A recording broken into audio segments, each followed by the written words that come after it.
স্বাধীনোত্তর ভারতবর্ষে সংবিধান স্বীকৃত বাংলা ভাষা সরকারি বেসরকারি সর্বস্তরে এখনও প্রতিষ্ঠা লাভ করেনি।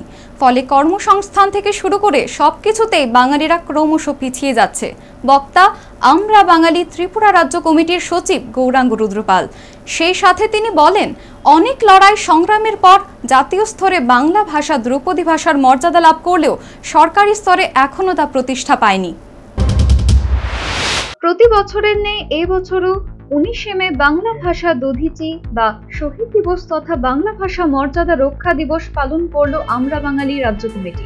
সোমবার রাজধানীর শিবনগরস্থিত আমরা বাঙালি সদর কার্যালয়ে সংশ্লিষ্ট সংগঠনের নেতাকর্মী সমর্থকরা শহীদদের প্রতি শ্রদ্ধা জ্ঞাপন করে। আমরা বাঙালি নেতৃত্বদের বক্তব্য, 1961 সালে বর্তমান আসাম রাজ্যের কাছাড় জেলার শিলচরে এই দিনে বাংলা ভাষা তথা বাঙালিদের আত্মমর্যাদা রক্ষার জন্য এক গণ আন্দোলন সংগঠিত হয়েছিল। তৎকালীন আসামের মুখ্যমন্ত্রী বিমলা প্রসাদ চালিহা জোর করে অসমের শিক্ষার মাধ্যম থেকে সমস্ত কাজে অহমিয়া ভাষা চাপিয়ে দেবার প্রতিবাদেই বাঙালি আন্দোলনে সামিল হয়েছিল, কিন্তু পুলিশ সেই আন্দোলনে বিনা প্ররোচনায় গুলি চালায়। ফলে কমলা ভট্টাচার্য, সচিন্দ্র মোহন পাল, চণ্ডীচরণ সূত্রধর সহ 11 জন ছাত্র যুবক পুলিশের গুলিতে প্রাণ বিসর্জন দিয়েছিলেন।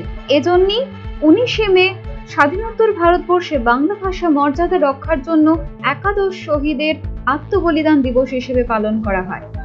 এদিন আমরা বাঙালি ত্রিপুরা রাজ্য কমিটির সচিব গৌরাঙ্গ রুদ্রপাল বলেন, স্বাধীনোত্তর ভারতবর্ষের সংবিধান স্বীকৃত বাংলা ভাষা সরকারি বেসরকারি সর্বস্তরে এখনো প্রতিষ্ঠা লাভ করেনি।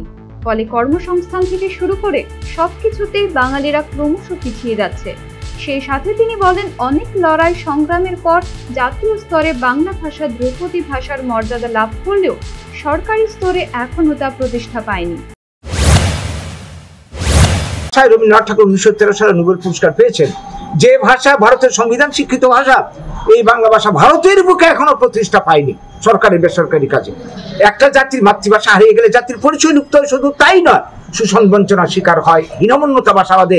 আজকে যেই কারণে একসময় যেখানে বাঙালিরা সারা ভারতবর্ষের সমস্ত IAS IPS অফিসার থেকে স্বাধীনতার আগে অগ্রণী ভূমিকা ছিল, এখন ক্রমশ পিছিয়ে যাচ্ছে। এটা হচ্ছে এই শিক্ষার মাধ্যম হিসেবে বাংলা ভাষাকে হটিয়ে দেওয়া হচ্ছে, সরকারি কাজে বাংলা ভাষাকে হটিয়ে দেওয়া হচ্ছে।